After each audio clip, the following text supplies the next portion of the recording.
Hello everyone, Damage here about some more movies and game media. Today guys, I'm actually going to be ranking my top 11 comic book movies of 2022. And I am super interested to see your ranking in the comment section down below. But before we get into this video, please be sure to leave a like in this video. Also subscribe if you're new. Make sure to hit that notification bell so you guys be updated on more movies and game media. Now coming at my number 11 spot, and that is Morbius. It's actually been delayed many of times, and it's releasing in January, and it's a big IP. When I mean big IP, that is Marvel Sony. So I mean in January normally it's the dumping ground for movies that aren't good, and that is concerning. I am still looking forward to Scream, even though that still comes out in January and it's made by the people that made Ready or Not. But anyway, to this film, I'm really not looking forward to it. The trailers did nothing for me. It was really boring to me, and that's just my opinion. I really want to see your opinions again down in the comment section down below. But moving on to my number 10 spot, and that's DC Super Pets. Just like Morbius, after I seen the trailer, I didn't like it. I mean, I don't mind it. I'll still go watch it, but yeah, it just wasn't exciting to me. They changed the origin of these characters. I mean, I watched DC Super Pets on Cartoon Network when I was a kid, but from what I remember, the Bat Hound didn't have superpowers. But anyway, that's just my thoughts on it. But actually, my ranking from 9 to 1 is really hard for me to rank because I'm super excited about all these films, but this is just what I settled on. Coming at number 9 spot is Thor Love and Thunder. I know it is really low, but because I personally did not like the other two Thors, but Thor Ragnarok saved Thor for me. I thought Thor was a boring character, a boring movie in general, but Thor Ragnarok was just so funny. I cannot wait for this new direction for this character going forward. Hopefully he gets more movies, and I cannot wait to see Jane Foster as Thor. But coming at my number 8 spot is Batgirl. Now, I am not sure if this is going to be released in 2022. I heard it may be pushed back along with The Flash, because it's supposed to come after The Flash because the events of The Flash. And Michael Keaton is confirmed to be the Batman of this universe. We're going to talk about that later on when we get to The Flash.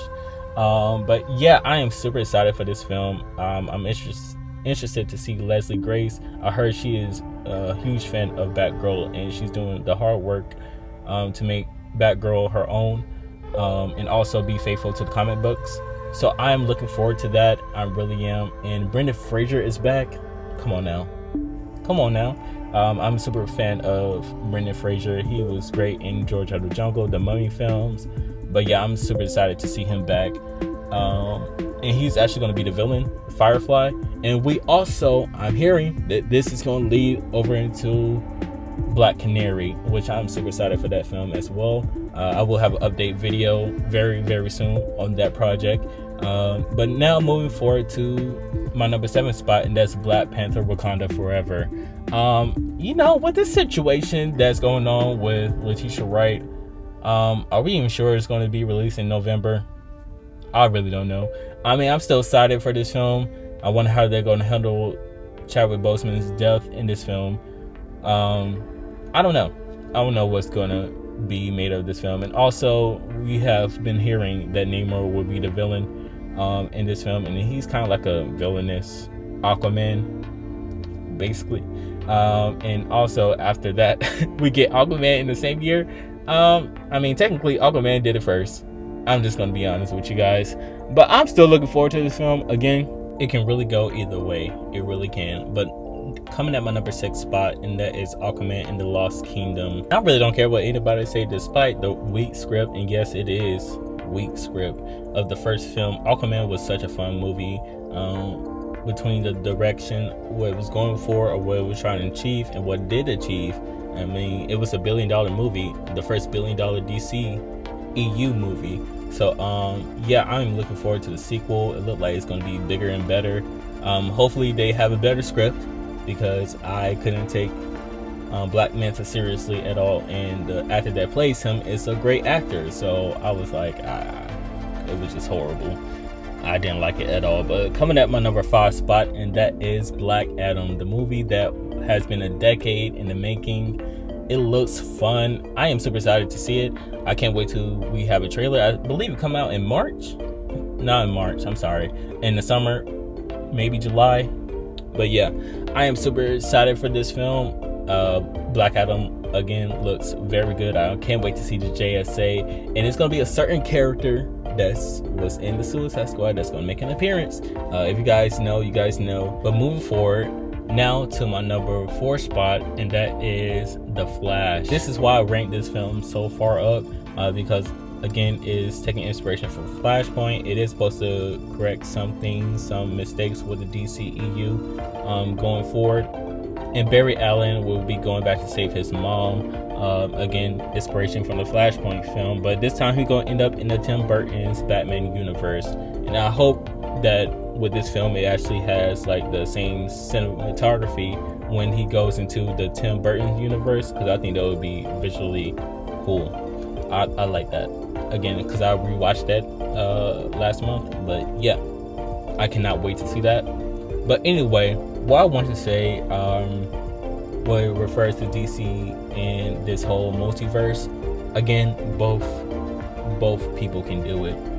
Marvel and DC can do it because they did it in the comics, so I don't know why. I mean, maybe it's just regular moviegoers or hardcore MCU fans or Snyderverse fans. I don't know. They be confusing me sometimes. But anyway, as long as they tell a great story, that's all I really care about. And for people that's upset that Ben Affleck is being replaced, he said time and time again that he doesn't want to be Batman. And let's just say if he was going to be Batman, it's not going to be in the way of Snyderverse. I'm just letting you guys know. I mean, maybe when Discovery take over and they can have that on HBO Max, that would be cool. I would like that. But I don't think it's going to be in the regular DCU timeline. I mean, technically, if you want to spin this, technically, BVS and Justice League technically had like a Flashpoint paradox already in split timelines, so they can do that as well. But I don't understand why people are mad that Michael Keaton's taking over, because he's game, he want to do it. I mean, even if he was recast, y'all would still complain. So I don't get what the complaint is about, basically. And for what I'm hearing, it's going to be a great send-off for Ben Affleck's The Batman. And again, I really don't see the complaints. But anyway, moving over to my number 3 spot, and that's Doctor Strange in the Multiverse of Madness. After the events of Spider-Man No Way Home, I am super excited for this film. But again, it did not come in my number 2 spots, my top 2 spots. Because it can really go either way. I believe. I'm super excited for Wanda to be, well, possibly be the villain of the story. And I actually think that it may rupture what people may think about Wanda. I just want to say Wanda is technically a villain. I just want to let y'all know that. And she technically should have been arrested for what she did. Well, I said what she did in Westview. I think so.